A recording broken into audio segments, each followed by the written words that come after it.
Welcome students. इस video में बात करेंगे फाइनेंशियल मैनेजमेंट सीरीज़ में रिसीवेबल मैनेजमेंट के टॉपिक के अंडर में कैरेक्टरिस्टिक्स ऑफ रिसीवेबल्स। इसके प्रीवियस वीडियो में हमने बात करी थी रिसीवेबल्स के मीनिंग के बारे में, रिसीवेबल्स यानी डेटर्स के मीनिंग के बारे में, और आज हम इसके कुछ पॉइंट्स हैं जो उसके फीचर्स या कैरेक्टरिस्टिक्स को शो करता है उनके बारे में बात करेंगे। कुछ 4 पॉइंट्स हैं। फर्स्ट पॉइंट जो है वो है रिस्क। रिसीवेबल यानी कि डेटर्स जो होता है वो रिस्क से इन्वॉल्व होता है, क्योंकि इसमें हम क्रेडिट सेल करते हैं। क्रेडिट सेल किसको करते हैं? हम डेटर्स को करते हैं। अब डेटर्स का क्रेडिट सेल जहाँ पे कैश पेमेंट आता है नहीं, कैश पेमेंट इन्वॉल्व नहीं है, तो उस समय यहाँ पर रिस्क रहती है डेटर के साथ कि वो आगे पेमेंट करे नहीं करे या बैड डेप्ट हो जाए, तो वो केस के अंदर यहाँ पर रिस्क रहता है। तो इसका रिसीवेबल का काम क्या है? रिसीवेबल्स का काम है कि क्रेडिट सेल्स का जो अमाउंट है वो रिसीव करना फ्यूचर के अंदर।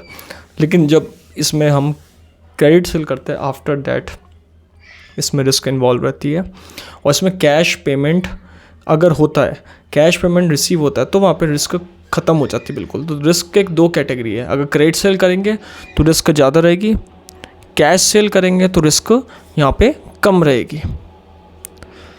सेकेंड पॉइंट यहाँ पे बात की गई है based on present economic value. अगर हम यहाँ पर इकोनॉमिक वैल्यू की बात की जाए, इकोनॉमिक वैल्यू का मतलब क्या होता है कि गुड्स एंड सर्विसेज जो हमने कस्टमर को दी है, तो सेलर क्या एक्सपेक्ट करता है कि उसके इक्विवेलेंट यानी कि उसके बराबर वैल्यू फ्यूचर में हमें मिल जाए। किससे? बायर से। तो इन केस अगर क्रेडिट सेल की बात की जाए तो यहाँ पर इकोनॉमिक वैल्यू हमेशा इमीडिएटली पास की जाती है और उसको फ्यूचर में यहाँ पर रिसीवेबल के तौर पर लिया जाता है। ये इसका एक सेकंड कैरेक्टरिस्टिक्स है कि रिसीवेबल हमेशा इकोनॉमिक वैल्यू के आधार पर ली जाती है, जो कि प्रेजेंट इकोनॉमिक वैल्यू होती है। प्रेजेंट इकोनॉमिक मतलब जिस समय आपने गुड्स एंड सर्विसेज का ट्रांजैक्शन करा। सपोज़ आपने 100 रुपीज़ का ट्रांजैक्शन करा, 100 रुपीज़ का क्रेडिट सेल करा, तो वो 100 रुपीज़ रिसीवेबल बाद में डाटा के रूप में बनकर आपको देगा। तो in case of credit sale the economic value in the form of goods and services passes immediately to the customers, whereas the seller expects an equivalent benefit. seller क्या expect करता है? इसमें equivalent benefit expect करता है कि जो भी हमने कस्टमर को दिया है उसके बराबर हमें वैल्यू वो चीज़ मिल जाए।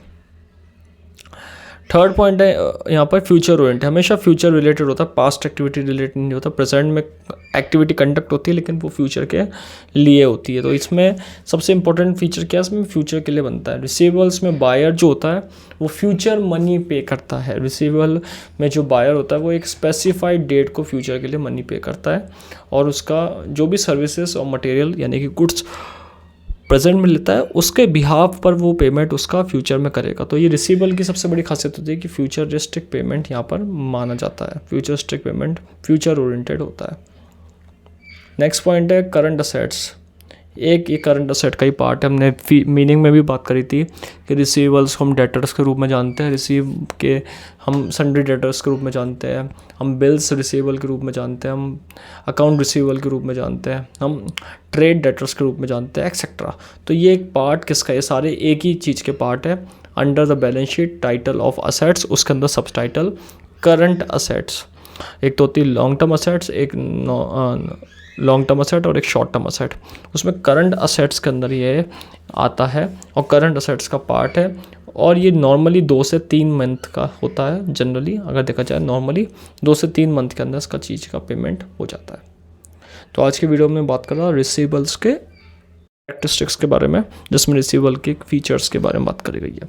Thank you.